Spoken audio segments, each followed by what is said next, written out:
Up next for the Raw Women's Championship, Asuka versus Nia Jax in a match that it wasn't bad. Like it was okay. I mean, I'm gonna put my cards on the table there. The show kind of fell off a cliff for a little bit. Like over the next 3 matches, this show sort of fell off a cliff a little bit. Just the finishes, Luke. Just the finishes. Just the finishes. Yeah, absolutely right. Mostly the finishes. And this match wasn't bad.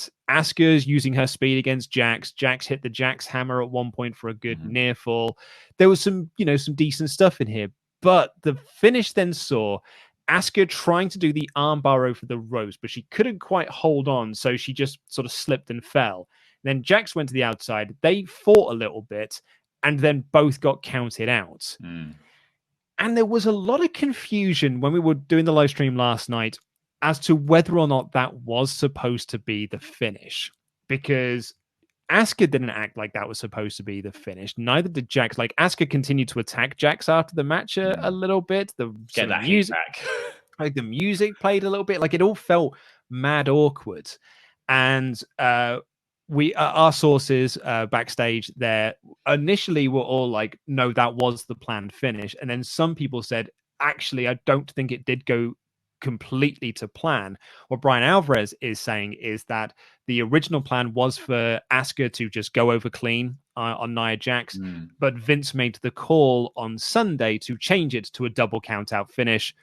For what reasons, I don't know. I guess it's to maybe keep Jax strong, to build more into the Charlotte Flair feud with Asuka and maybe make it a triple threat match.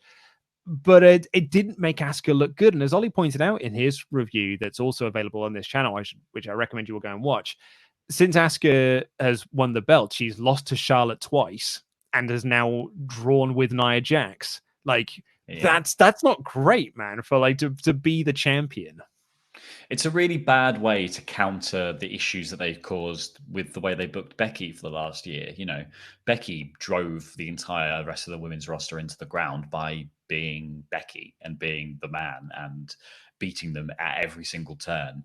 And now there is a need now to build new female stars, or to rebuild some of the stars that Becky was kind of, keeping at arm's length by being the top woman on the card.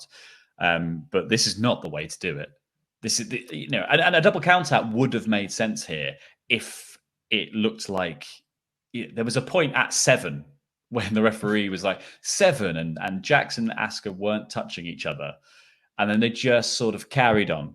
And it was like they both sort of stopped for a second and then carried on fighting. And then we were just like, oh, it's going to be a count out now, isn't it? It didn't feel like it escalated to the point that they should have been counted out. Like there wasn't that vicious energy there. Like, considering, say, Takeover in Your House, Candice and Mia brawl out of the 6-woman tag match early in that, because that feels quite heated and they take themselves out of the match by having the fight.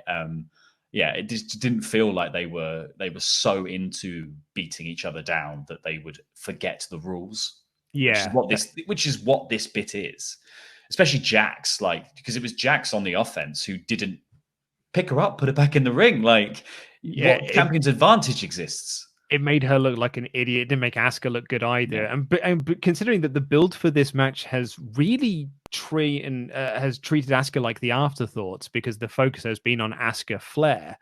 Jax being protected in this finish just kind of makes the builds seem a bit rubbish as well. And I don't think this worked, which is a real shame. I think Asuka getting a big win here would have been so much better for her than getting a double count out to protect Nia Jax.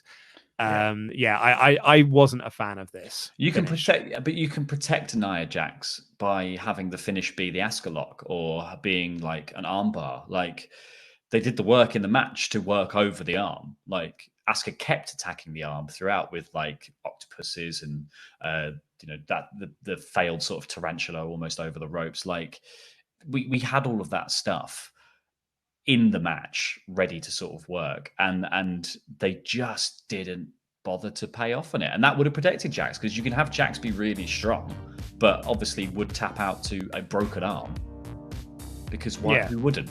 Exactly.